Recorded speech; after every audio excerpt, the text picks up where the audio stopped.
Hello everyone, welcome to the HardReset channel, and today I'm going to show you how to update software on the Honor 600 Pro.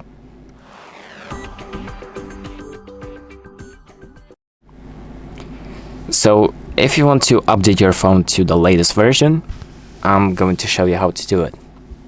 So you want to update to the latest version to do things like unlock new features that have been put out by the developers or fix some issues that you are having.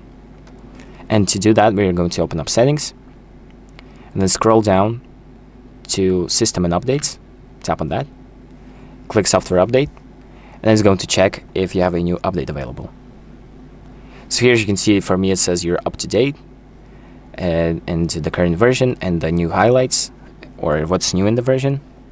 But if it says otherwise for you, that you are not up to date and you need to update to the new version, you can do it by just clicking on the update button, downloading the update, going through the setup process, and restarting your phone.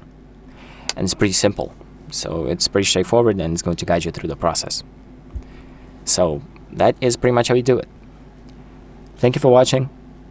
I hope this video helps you, and make sure to like and subscribe.